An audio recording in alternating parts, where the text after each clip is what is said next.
It's World Series time, everybody. This Friday, October 24th, 2025, we've got game one in Toronto between the Dodgers and the Blue Jays. I'm going to tell you about what I like in the World Series, the series itself, in just a moment. A couple of quick notes. We kicked off the NBA season on Tuesday with a win. I wasn't sure if I was going to get involved, but found some things I liked with the Rockets, including that size with that starting five. And even though it went to double overtime, they were still able to hang on to the cover for us. So with that win, we closed last NBA postseason up just over $10,000. And then the long-term run is now up over $10,700. Make that $19,700 after the Tuesday night win with that long-term NBA run. Check daily for NBA plays. Might not have any every single day. I like to see every team get one or two games under their belt. But if you check daily on my homepage at DocSports.com, you'll be able to find out if I got games going. Big card going on in college and pro football this weekend. We'll talk a little bit more about that on my Thursday morning video, which will be the top 5 college football countdown. So you can check that out also. You see the record right there, 64% college and pro football since September 13th, long-term run 93 and 62. Let's get to the World Series. I'm going to tell you what I'm doing for the series itself. Of course, it starts in Toronto on Friday night. And I'm going to tell you right now that the gifts that Toronto received from Seattle in a couple of games, I doubt are going to be gift wrapped by the Dodgers. The Dodgers are not going to sacrifice bunt with men on first and second and nobody out of the second inning, like what happened with Toronto when they took on Seattle.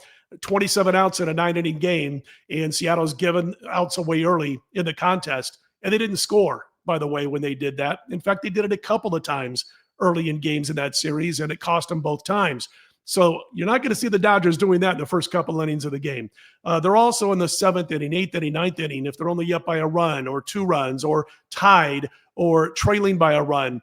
They're not going to send a reliever out to pitch to George Springer and throw to the guy who is becoming the latest Mr. October and watch him hit a 3-run homer out of the park with runners at second and third. They'll put him on base and they'll take their chances. So a couple of gifts there from Seattle. And I don't want to take away too much from the Blue Jays. As far as the road games this year, Toronto was under 500 by a game, 40-41. This series does start at home, and would obviously behoove Toronto to win those first 2 games before they head to Chavez Ravine. They also love hitting fastballs, the Blue Jays. Excellent at hitting fastballs. Pretty good at other pitches too, but the Dodger starters don't overuse fastballs, as you've seen again this postseason. The Dodgers have outstanding metrics, as does Toronto for the most part, but the Dodgers have outstanding metrics in every key offensive category that I care about. They find the sweet spot on their bats all the time. Great barrel rate, great walk rate percentage, disciplined. I think they'll be able to do damage in this series, just like they've done in the postseason thus far. Starting pitching's been tremendous. It makes you think, all right, they don't have to go to those relievers all that often. How about 6.6 innings pitched per start in this postseason? Here's 3 starters: Snell, Ohtani, Glasnow. I went back and I looked at each of those pitchers' last 6 appearances, a combined 99 2/3 innings pitched in 18 combined outings.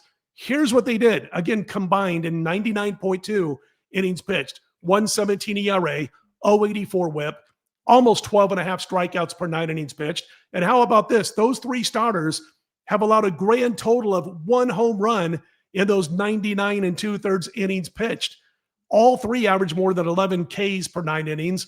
And I haven't even talked about Yamamoto. How about a $1.18 ERA, 0.84 whip on his own, 42 innings pitched in his last 38 innings, 42 strikeouts, I should say, in his last 38 innings.